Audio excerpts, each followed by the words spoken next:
Hablaremos, accediendo a gentiles pedidos, del ajedrez.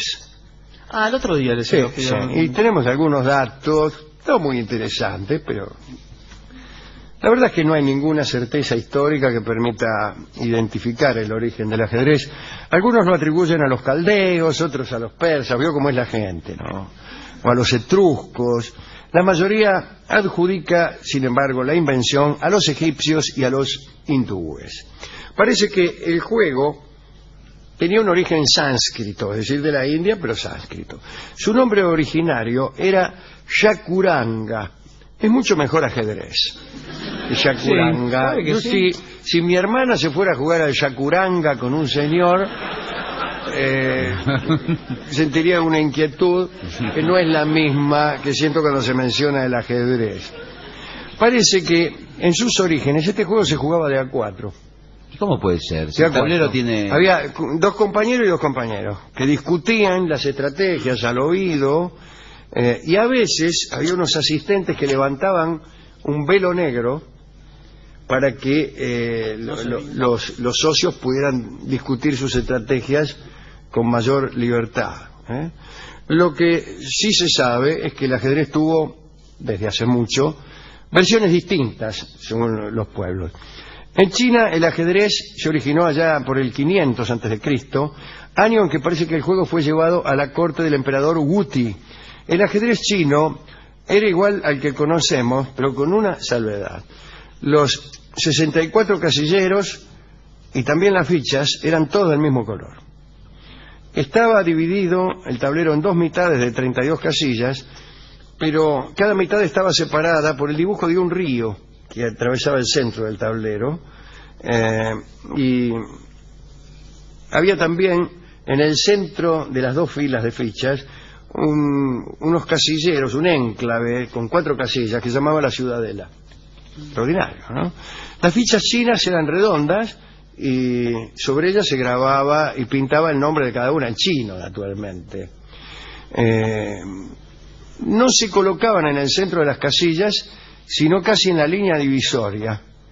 Y estaba el rey, había 2 princesas, unos elefantes, caballos, carros, tiracuetes, ¿qué tal? Y los peones. Los elefantes, por ejemplo, que vendrían a ser los actuales alfiles, ya que alfil quiere decir en árabe el elefante. Bien, no podían cruzar el río, porque se suponía que los puentes existentes eran muy endebles y permitían el paso de personas y aún de caballos, pero no de elefantes.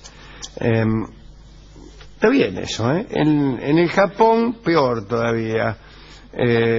Las figuras eran más extrañas. El leopardo cruel, el carro del incienso, el carro que retrocede, ciervos, toros, halcones y águilas. Y aparecía también el estratega de las piedras preciosas, que no era otro que el rey. Es uno de los tantos nombres que el rey tiene, ¿no? El señor de los anillos, etc. Este juego era muy popular cuando llegaron los primeros europeos a Japón, usted sabe, allá por el siglo XVII. Con el tiempo creció tanto el entusiasmo que en 1768 se construyó un edificio en Japón para los jugadores que más sobresalían. Allí vivían, se les garpaba todo y se creó el cargo de jugador profesional de ajedrez. Extraordinario. Titular era jugador de ajedrez, pero también funcionario del Estado. Los árabes tenían una clasificación en categorías de jugadores. Eran 5 categorías según su habilidad.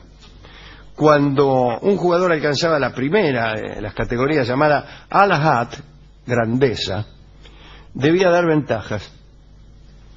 Los buenos te daban un caballo, una torre o alguna otra pieza de ventaja, pero no te ganaban, ¿no? Se dice que el califa Harún al-Rashid, amigo de este programa, Aarón el ortodoxo, quiere decir Harún al-Rashid, le digo yo que manjo mucho el árabe del interior. Es rara la... Y hemos hablado mucho de Harún al-Rashid, digo amigo de este programa, porque contamos muchísimas historias de él. Por ejemplo, aquella conforme a la cual Harún salía disfrazado todas las noches y se iba a los boliches para ver qué pensaba la gente de él. disfrazado, venía, qué sé yo, ¿y qué piensa usted del califa? Atorrantes, sinvergüenza, afanan toda la guita, y el tipo lo marcaba. Al parecer, modificaba sus políticas según como le iba en el boliche. Es peligroso esto. Imagínense unos opositores que descubran esto y se enteren de los boliches que frecuenta el califa disfrazado y le llenan el boliche de parroquianos que van en contra. Dice usted, lo que tiene que hacer es eliminar el impuesto a los lecheros, dicen los lecheros. No importa. Había también en una época juegos de ajedrez vivientes, todavía hay. La primera partida viviente se jugó en la India a principios del siglo XVI. Como piezas se usaron elefantes de verdad, camellos, caballos, soldados, etc. Los reyes de aquella primera partida eran el propio emperador Akbar de la India y un rajá invitado por el soberano. Qué curioso, ¿no? Invitar a un rajá. Es un título que no propicia la invitación. Bien. Akbar, el emperador, recibía la información de la ubicación de los adversarios con un ayudante que veía todo el tablero desde un balcón, y entonces él ordenaba los movimientos pertinentes. Las crónicas nos dicen quién ganó, es realmente un engorro, ¿no? Imagínense. Sí, aparte de la gente que quietan cada uno en su cuadrilátero, que le ordenaban. Es un aburrimiento, un embole total. Los peones diciendo, che, ¿cuándo me van a mover a mí? Dice, no, vos no, flaco, el otro. Estoy de las 10 de la mañana, acá, loco. Y si el caballo se al rayo del sol, imagínense. El caballo se inquieta además también. Sí. En la ciudad italiana de Mársica, es verdad, el caballo, ¿cómo haces? Se jugó desde el 12 de septiembre de 1554 con carácter anual y durante muchos siglos una partida de ajedrez viviente todos los años. Todos los años ya dije anual, de manera que es inútil. El origen se hallaba en una historia de amor. Parece que la hija del gobernador, Leonora Aparicio, que marcaba 1.35 la milla,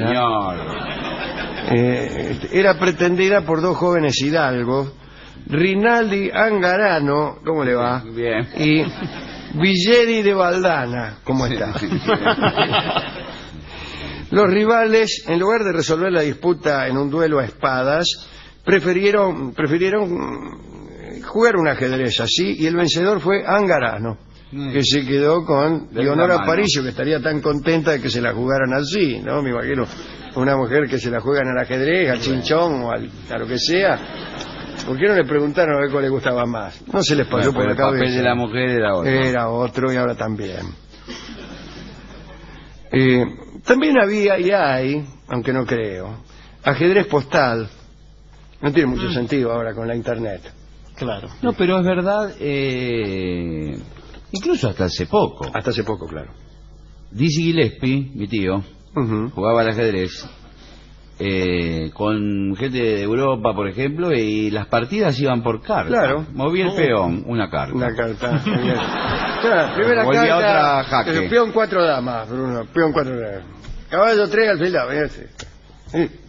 Una, por ejemplo, hay que duró 6 años entre Enrique I, el rey de Inglaterra, y Luis VI, el rey de Francia. Y a cada movimiento un viaje, imagínense. Claro. Duró 6 años, ganó Luis VI. ¿Y? Federico el Grande, el famoso rey de Prusia, fue un extraordinario aficionado al ajedrez y utilizaba sus correos reales en el juego con ministros, gobernadores de sus provincias, y tenía en un salón todos los tableros, como si fueran simultáneas, con las partidas que tenía pendientes con sus corresponsales, ¿no? Bien. Excelentes ajedrecistas de la historia. Le hago una pregunta. No. Esa gente que jugaba así, de esa forma tan aireada, ajedrez, ¿mantenía los tableros todo el tiempo con la jugada? Sí, claro. En una parte del rincón del comedor o en algún lado, el tablero con la Y jugada. sí, o al 6 años. O en un papel. Tampoco lo va a tener ahí, un papel, aunque sea, porque si no te meten la mula. Te meten la Claro. mula. Jaque, dice el tipo por acá. Te mandó una carta. ¿Qué jaque si...? No, que entendí mal, dice el otro. No, si vos estabas acá, no, yo estoy acá. ¿Cómo y cuándo la moviste? El año pasado. Pero no ves que se antes de las vacaciones. Qué confianza en el correo, además, Claro, ¿no? Que no se además, pierda sí. una carta. Nombro grandes ajedrecistas de la historia. Digo, no ajedrecistas profesionales, sino personas destacadas de la historia que han jugado muy bien. Balzac, Goethe, Ibsen, Nabokov, mira vos, Edgar Allan Poe, Don Miguel de Unamuno, Schopenhauer, Leibniz, Voltaire, Rousseau, Carlos Marx, Engels, Eric Satie, nuestro amigo Eric Satie, el de los trajes, Ferdinand de Saussure, Ramón y Cajal, Enrique IV de Francia, otro amigo de este programa, Lenin, Lincoln, bueno, Napoleón, Robespierre, Fernando el Católico, Martín Lutero, en fin. Y ¿Usted llegó a conocer a Bobby Fischer, sí, el gran campeón de ajedrez? Sí, uno de los mejores, quizá el mejor de todos los tiempos, Sí. según decía Carrizo, mi amigo, ¿no? Y cada vez que hablamos de ajedrez me gusta recitar este poema de Borges, que está muy bien. Tenue rey sesgo alfil, encarnizada reina, torre directa y peón ladino. Sobre lo negro y blanco del camino buscan y libran su batalla armada. No saben que la mano señalada del jugador gobierna su destino. No saben que un rigor adamantino sujeta su albedrío y su jornada. También el jugador es prisionero. La sentencia es de Omar, de otro tablero, de negras noches y de blancos días. Dios mueve al jugador y éste la pieza. Que Dios, detrás de Dios, la trama empieza, de polvo y tiempo y sueño y agonía. Lindo.